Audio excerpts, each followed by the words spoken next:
She had always trusted him completely, believed in the quiet strength of their love. But then, out of nowhere, a single photo shattered the life she thought she knew. Her husband's ex appeared smiling, holding him close, a kiss frozen in time, and the date on that picture made her question everything. What she saw wasn't just betrayal, it was a puzzle she couldn't yet solve, a secret hiding in plain sight. Hello, my friends. I am Olivia, and this is Olivia's Love Stories. I hope you enjoy this story. I remember that morning like it had been carved into my memory with a knife. Sunlight streamed through the half-closed blinds, casting thin stripes across our living room carpet, and I sipped my coffee, trying to enjoy the quiet. Life with Alex had settled into a comfortable rhythm.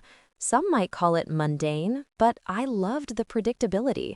I loved the way he left little notes for me in his perfect looping handwriting, or how he always knew when I needed a hug before I even said a word. Yet, deep down, I carried a constant, gnawing anxiety, a shadow of doubt I never admitted to anyone. I wanted, more than anything, to trust completely, to be free from the tiny fears that whispered, "Is this too good to be true?" That morning, my phone buzzed insistently on the kitchen counter. Usually it was trivial things, a reminder from my mom, a sale alert, or a text from a friend. But this time, the message came from an unknown number. My heart skipped a beat as I opened it, and there she was, Elena, his ex. I didn't even know she had my number. The image popped onto the screen, and my hands trembled. There they were, Alex and Elena, locked in a kiss that seemed to radiate warmth, laughter, and intimacy. My breath caught in my throat. But something felt off. The room felt suddenly smaller, the sunlight harsher, slicing across my skin like icy fingers. I stared at the photo, my pulse hammering in my ears. And then I noticed it, the date. It wasn't from years ago, as I had feared. It was from last week. Last week. My mind raced, heart threatening to burst from my chest. I tried to remind myself that this could be a trick, a lie, some cruel attempt to upset me. But every instinct screamed that this was real. My hands shook, my chest tightening, as though I'd been trapped underwater and had just broken the surface for air. I called out Alex's name before I even realized I was doing it. Alex! My voice quivered, echoing off the walls of our apartment.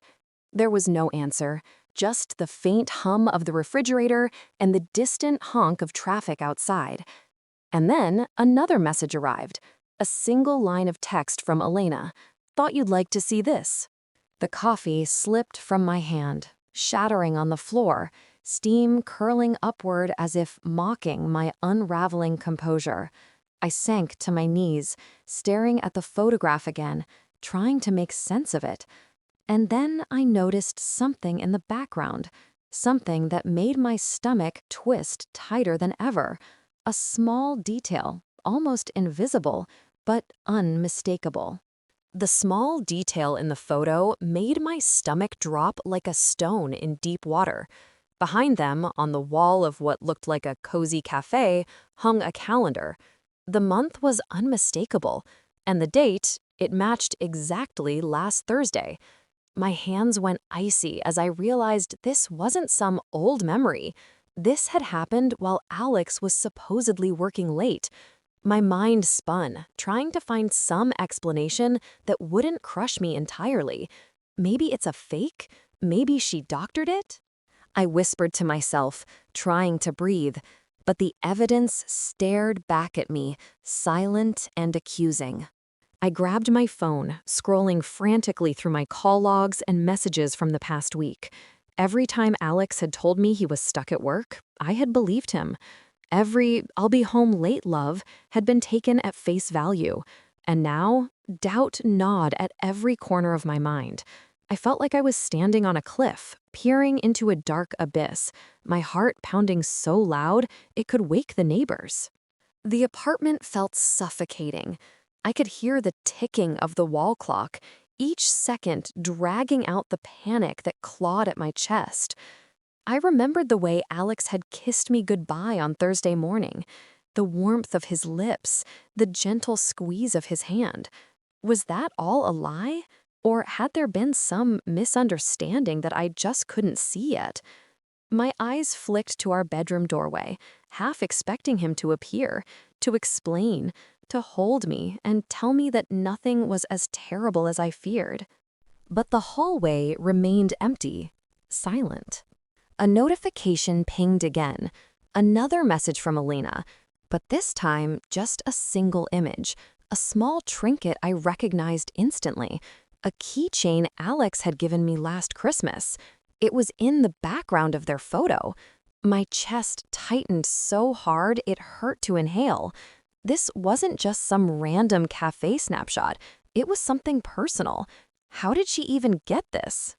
I called Alex, my fingers trembling so much that I had to tap his name twice before it registered. It rang and then went to voicemail. My heart was racing, my vision blurring at the edges. I left a message, my voice cracking, trying to sound calmer than I felt. Alex, please, just call me back.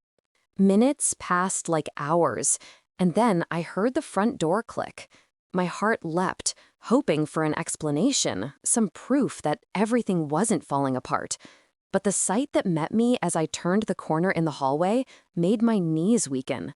Alex was holding a package, an ordinary-looking brown box, and his face, it was unreadable. No guilt, no shame, just a calm, steady expression that I couldn't read. "Olivia," he said softly, setting the box down on the counter. "We need to talk."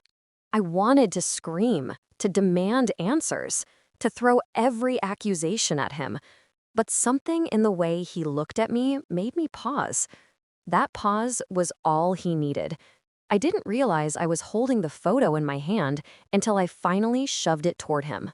He took one look at it, and for a second, I thought I'd finally see anger or denial. Instead, his lips pressed together, his jaw tight, and a flicker of something unreadable passed across his eyes. Then he said the words that made my world tilt. "It's not what it looks like." His words hung in the air like a fragile glass ornament, trembling with the weight of everything I wanted to believe and everything I feared. "It's not what it looks like." I stared at him, my heart pounding, my mind a whirlpool of suspicion, anger, and hope I didn't dare fully embrace. My fingers still gripped the photo, as if letting go would make the truth disappear, or worse, make it real. Alex took a deep breath, running a hand through his hair as if steeling himself. "Olivia, that woman, Elena, she's not my girlfriend. She's my sister's best friend. I've been helping her through something complicated." His voice was steady, but I could see the strain in his eyes, strain that mirrored my own frantic pulse. I wanted to believe him, to let the warmth of his familiar presence calm the storm in my chest. But the photo, the date, the keychain, my brain refused to reconcile his words with the images burned into my mind. Helping her? How, Alex? I asked, my voice barely a whisper, though every syllable trembled with accusation. He gestured toward the box he had brought in. She needed a place to stay. Her apartment flooded last week, and she had nowhere to go. That day, the day in the photo, I dropped her off at a temporary place while she sorted things out. She wanted to take a photo to send to her family, showing that she was safe, and she included me without thinking it might look bad. I didn't even know she took it. My chest tightened. Relief flickered, but it was fragile, like sunlight through storm clouds. I wanted to believe him, but years of stories, lies I'd seen in movies, and even my own insecurities made my mind race with what-ifs. "So, you kissed her?" I asked, my voice trembling. Alex shook his head, his eyes wide with shock at the accusation. Olivia, no, that was just a camera angle, a bad angle. She leaned in to hug me, and the photo, she snapped it at the exact wrong moment. I promise you, nothing happened. Nothing. The apartment felt impossibly still. The air was thick, like it had been waiting for me to exhale. I sank onto the edge of the sofa, my fingers brushing the photo as though it were a foreign object. My mind was spinning, and yet a part of me wanted to trust him. A part of me had always known that Alex was honest, even if I had let fear whisper lies into my heart. He knelt in front of me, taking my hands in his. Olivia, I should have told you sooner, I know, but I didn't want to worry you over something that I thought would be temporary. I wanted to protect you from her, from confusion, from all of this. I never wanted you to see it like this. Tears welled in my eyes, blurring the photo in my hands. I wanted to scream, to cry, to collapse into his arms. And yet, I also wanted answers. Why didn't you call me? Why didn't you tell me the truth the moment you dropped her off? Alex's voice was low, tender. I wanted to. I wanted to so badly, Olivia. But I thought I could fix it quietly, make sure she was safe without dragging you into something messy. I see now that it only made it worse. I should have trusted you. And in that moment, as our eyes locked, I realized that trust, the fragile, trembling thing I had been yearning for, was the thing I needed more than anger or certainty. But even as relief began to settle, a tiny shadow whispered, "Is it really over? Or is there more she's hiding?"